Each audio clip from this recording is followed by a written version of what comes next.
জবাবদিহিতা ছাড়া কোনো পক্ষ যদি তৈরি হয়, একচ্ছত্র কর্তৃত্ব যদি তৈরি হয়, তাহলে সেখানে নিশ্চিতভাবেই স্বেচ্ছাচারিতা হবে।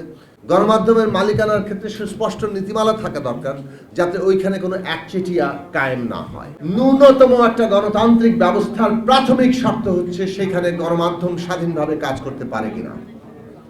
গণমাধ্যমের স্বাধীনতা ছাড়া কোনো দেশে কোনো গণতান্ত্রিক ব্যবস্থা কার্যকর থাকতে পারে না। ফলে বাংলাদেশের গণতান্ত্রিক ব্যবস্থা কার্যকর করার, প্রতিষ্ঠা করার, কিংবা যারা গণতন্ত্রের পক্ষে নিজেদের অঙ্গীকার রাখতে চান, তার প্রাথমিক ব্যাপার হচ্ছে তারা গণমাধ্যমের স্বাধীনতার পক্ষে কাজ করবেন কিনা।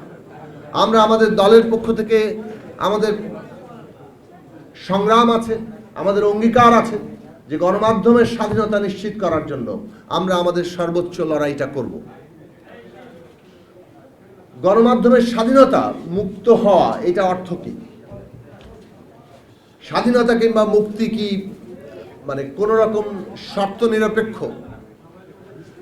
এই প্রশ্নটি আমাদের বারবার করা দরকার এবং উত্তরটাও নিশ্চিত হওয়া দরকার। আমাদের বিবেচনায় একজন ব্যক্তির স্বাধীনতা কিংবা যে কোনো বিষয়ের স্বাধীনতা মানে হচ্ছে সে অন্যের কিংবা অপরের স্বাধীনতাকে ক্ষুণ্ণ করতে পারে না। ফলে শর্ত কিন্তু আছে।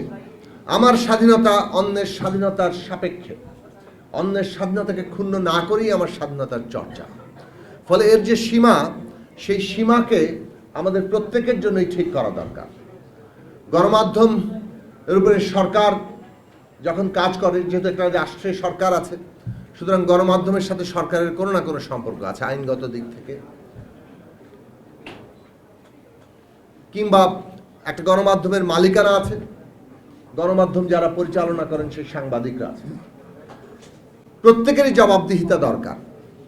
জবাবদিহিতা ছাড়া কোনো পক্ষ যদি তৈরি হয়, একচ্ছত্র কর্তৃত্ব যদি তৈরি হয়, তাহলে সেখানে নিশ্চিতভাবেই স্বেচ্ছাচারিতা হবে এবং অন্যের অধিকারের লঙ্ঘন ঘটবে।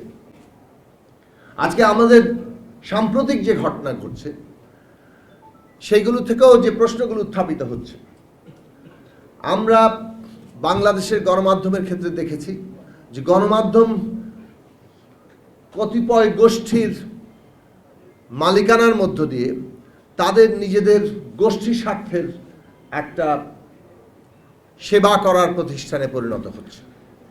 সেইটা বন্ধ হওয়া দরকার। ফলে সংস্কারের ক্ষেত্রে একটা গুরুত্বপূর্ণ দাবি উঠেছে যে গণমাধ্যমের মালিকানা কিভাবে নির্ধারিত হবে, গণমাধ্যম যারা করবেন তারা কিভাবে সেই মালিকানাটাকে নিশ্চিত করবেন। ব্যক্তি চাইলেন, অনেকগুলো গণমাধ্যম খুলে ফেললেন, এই জায়গাটা বন্ধ হওয়া দরকার। গণমাধ্যমের মালিকানার ক্ষেত্রে সুস্পষ্ট নীতিমালা থাকা দরকার, যাতে ওইখানে কোনো একচেটিয়া কায়েম না হয় এবং একচেটিয়া স্বার্থের সেবক হিসেবে ওই গণমাধ্যম না দাঁড়ায়। এইটা গুরুত্বপূর্ণ সংস্কারের অংশ। রাষ্ট্রর এমন কোনো আইন থাকা চলবে না সরকার যাতে গণমাধ্যমের গলা টিপে ধরতে পারে।